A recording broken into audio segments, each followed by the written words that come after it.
जय शिवराय मंडळी. महाराष्ट्रातल्या एका किल्ल्यावर अशी एक विहीर आहे जी शेकडो वर्ष पूर्वीची आहे आणि आश्चर्य म्हणजे आजही लोक तिचं पाणी पितात. ही विहीर नेमकं कुठं आहे आणि कोणत्या किल्ल्यावर आहे हे जाणून घ्यायचं असेल तर व्हिडिओ शेवटपर्यंत नक्की बघा.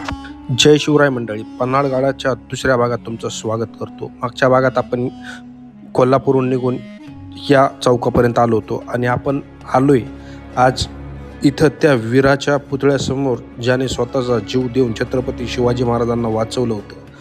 पन्हाळ्याच्या वेड्यातून सुरू झालेली ती कहाणी थेट पावनखिंडीपर्यंत पोचते आणि आजही मराठ्यांच्या रक्तात ती ज्वाला जिवंत आहे. अशा या आपल्या वीर बाजी प्रभू देशपांडेंना नमन करून आपण आपल्या या व्लॉगची सुरुवात करणार आहे. बाजी प्रभू देशपांडे चौकातून सरळ रस्त्याने गेलात की सज्जाकोटी लागते आणि पुढे किल्ल्याच्या कडेला गेल्यावर वाघ दरवाजा आहे आणि दुसऱ्या बाजूला खाली उतराल तर आपण पोचतो तबक उद्यानात. तर चला आपण एक एक करून सगळं बघूया. गाडी पार्क करून समोर आल्यानंतर आपली सज्जाकोटीची ऐतिहासिक वास्तू दिसते आणि तिच्याच शेजारी असणारा गेस्ट हाऊस आहे. मात्र जुन्या काळातलं नाही, हे 20व्या शतकात बांधण्यात आलेलं आहे आणि आज पर्यटन व सरकारी मुक्कामांसाठी वापरलं जातं. तर इकडनं मागच्या साईडने गेल्यानंतर आपण सज्जाकोटीच्या समोरच्या भागात जातो. तर चला त्या साईडला जाऊन बघूया.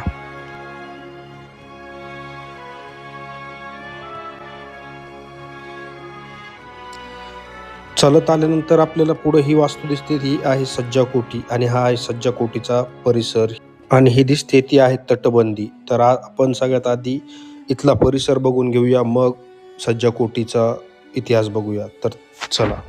सह्याद्रीच्या डोंगर रांगांमध्ये समुद्र सपाटीपासून सुमारे 3177 फूट उंचीवर उभा असलेला हा पन्हाळा किल्ला कोल्हापूर जिल्ह्यातील हा एक दुर्ग केवळ दगडांचं बांधकाम नाही तर शेकडो वर्षांचा इतिहास जिवंत आहे.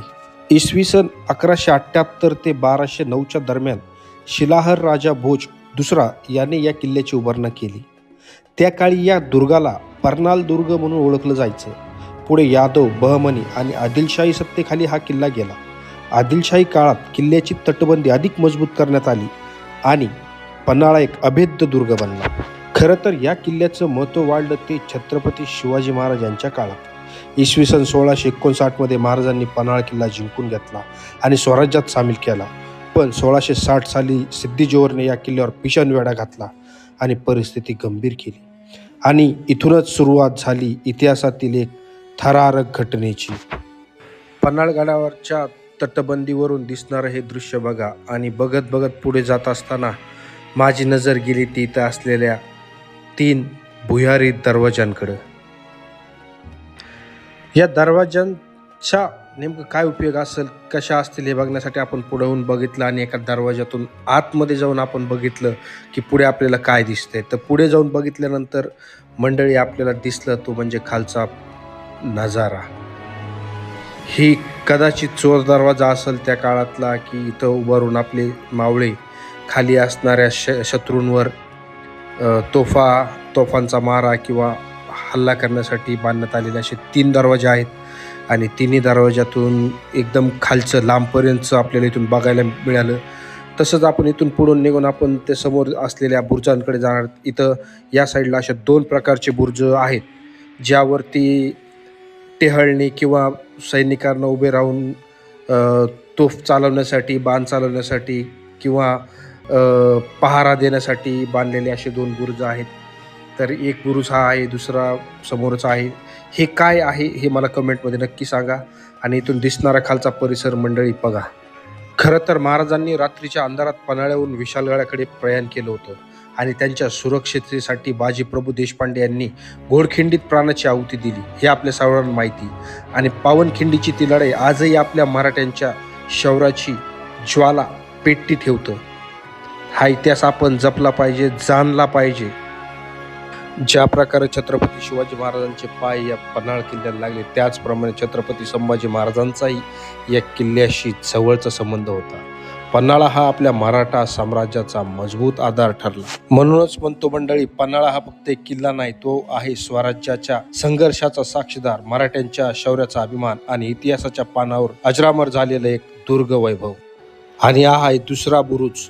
या बुरुजावरून आपण खाली बघितलं तर आपल्याला दूरपर्यंत दिसतं आता वातावरण थोडं ढगाळ असल्यामुळं, धुकं असल्यामुळं एवढं क्लिअर दिसत नाही, पण जिथपर्यंत आपली नजर जाईल तिथपर्यंत आपल्याला दिसतं. आणि हे जी खाचा केलेली ही कशासाठी केली मला कमेंटमध्ये सांगा. तर इथून दिसणारा परिसर बघा, हा इथला पन्हाळगडावरचा दुसरा बुरुज आहे. या बुरुजाच्या खालच्या बाजूला ही अशी तटबंदीची वाट आहे, ज्या साईडने आपल्याला खालून पण बघता येईल आणि वरून पण. आणि हे जे मध्ये झाडी दिसत आहेत आपल्याला, याच्यामध्येच आहे तबक उद्यान, जिकडे आपण जाणार आहेत.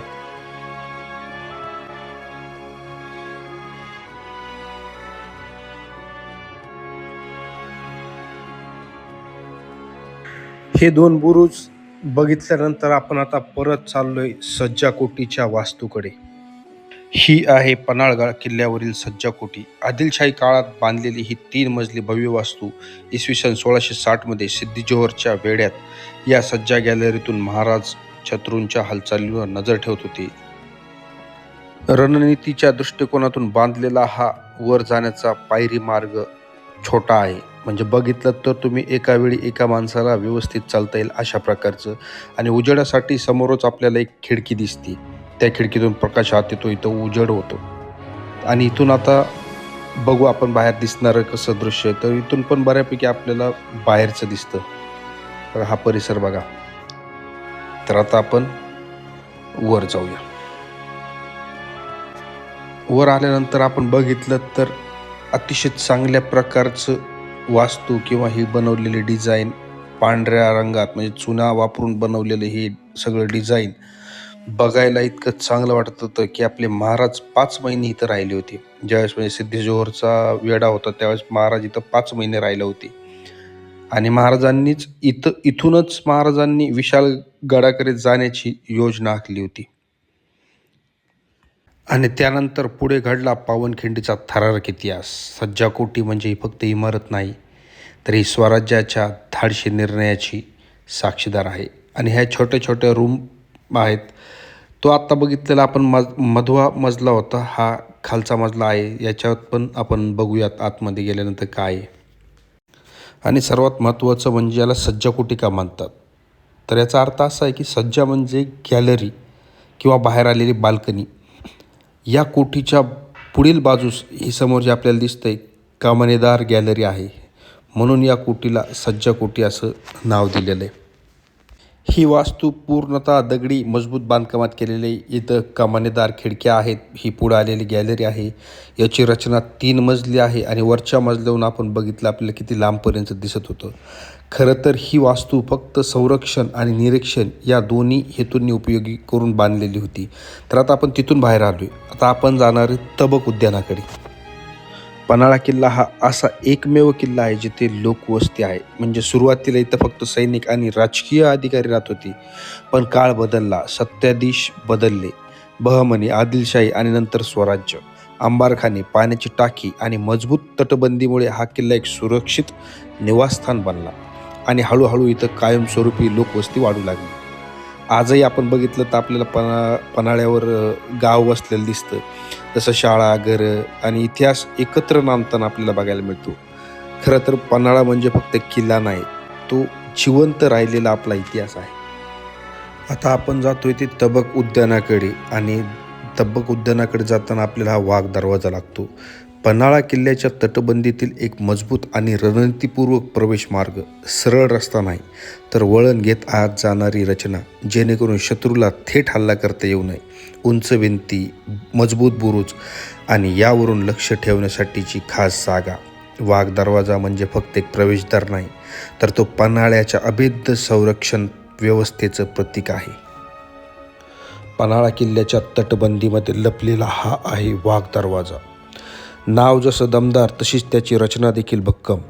हा मुख्य प्रवेशद्वार नव्हता, पण रणनीतीने बांधलेला एक संरक्षित मार्ग होता. सरळ आत येता येऊ नये म्हणून दरवाजा वळणदार बांधला गेला, जेणेकरून शत्रू गोंधळात पडेल आणि वरून सैनिकांना हल्ला करण्याची संधी मिळेल. या विचारात बांधलेला हा वाघ दरवाजा आहे. या वाघ दरवाजाच्या खालच्या बाजूस तबक उद्यान आहे आणि तबक उद्यानाकडे जाण्यासाठी इथं फीस भरावी लागते. पन्हाळा किल्ल्यावर येताना आपल्याला गाडीचे 75 रुपये घेतले जातात. त्यानंतर गडावर गेस्ट हाऊस आहे, त्याचेही काही वेगळे चार्जेस असतील. आणि तबक उद्यानाकडे जातानाही आपल्याला प्रवेश शुल्क भरावा लागतो. माझा एक सरळ आणि स्पष्ट प्रश्न आहे, जर एवढे चार्जेस तुम्ही घेतात तर सज्जाकोटीपासून पुढे बुरुजाकडे जाताना आपल्याला जो कचरा दिसतो तो का दिसतो? गडाची पडझड झालेली आहे, ती का झालेली आहे? हा आपला ऐतिहासिक ठेवा आहे. आणि ही फक्त काय पर्यटन स्थळ नाही. पर्यटकांकडून पैसे घेताना जशी तुम्ही व्यवस्था काटेकोर ठेवली आहे, त्याच प्रकारे देखभालीची पण व्यवस्था थोडं व्यवस्थित ठेवा. मी काय कोणावर टीका करण्यासाठी बोलत नाही, पण हा प्रश्न विचारणं मला गरजेचं वाटलं म्हणून विचारतोय. आणि मंडळी, आपण सर्वांनी मिळून गड स्वच्छ ठेवला पाहिजे आणि प्रशासनाने योग्य ती काळजी घेतली पाहिजे. इतिहास जपायचा असेल तर केवळ शुल्क नव्हे तर जबाबदारी पण घ्यावी लागेल. तुम्हाला काय वाटतं कमेंटमध्ये नक्की सांगा. मग वाघ दरवाजातून खाली आल्यानंतर आपण आता तबक उद्यानाकडे जात आहेत आणि जातानाच मला इथं डाव्या बाजूला या पन्हाळगडाचा हाताने बनवलेला 3D मॅप म्हणता येईल तो दिसला. या तबक उद्यानाकडे जाताना आपल्याला दिसते ही प्राचीन विहीर. ही साधी वाटणारी विहीर प्रत्यक्षात पन्हाळा किल्ल्याच्या सामर्थ्याची साक्ष आहे. डोंगर माथ्यावर वसलेला पन्हाळा किल्ला, इथे पाण्याची व्यवस्था करणे ही सोपी गोष्ट नव्हती. पण त्या काळच्या स्थापत्यकारांनी आणि अभियंत्रिकांनी अशी खोल, मजबूत आणि दगडी बांधकामाची विहीर तयार केली की वर्षभर पाण्याचा साठा टिकून राहील. पावसाचे पाणी साठवण्यासाठी नैसर्गिक उतारांचा वापर करण्यात आला. दगडांची मजबूत रचना, खोली यांमुळे पाणी दीर्घकाळ सुरक्षित राहायचं. जेव्हा किल्ल्यावर वेढा पडायचा तेव्हा अन्न साठ्यासोबतच पाण्याचा साठा हा सर्वात मोठा महत्त्वाचा घटक असायचा. ही विहीर सैनिकांसाठी, रहिवाशांसाठी आणि राजदरबारांसाठी जीवनरेषा होती. आज इथे उभे राहून आपण फक्त एक विहीर पाहतो, पण काही शतकांपूर्वी इथं उभे असलेले सैनिक कदाचित याच पाण्यावर आपला जीव वाचवत होते. आणि ही विहीर आपल्याला सांगते की गड जिंकण्यासाठी फक्त तलवार पुरेशी नसते, तर योग्य नियोजन, अभियांत्रिकी कौशल्य आणि दूरदृष्टी ही तितकीच आवश्यक असते. म्हणूनच पन्हाळा किल्ल्यावरील ही विहीर हा केवळ एक पाण्याचा स्रोत नसून आपल्या समृद्ध इतिहासाचा आणि दूरदृष्टीचा जिवंत पुरावा आहे. आजच्या भागात इथेच थांबतो. व्हिडिओ आवडला असेल तर लाईक करा, शेअर करा, आपल्या चॅनलला सबस्क्राईब करायला अजिबात विसरू नका. आणि भेटू पन्हाळगडाच्या पुढच्या भागात. तोपर्यंत जय शिवराय.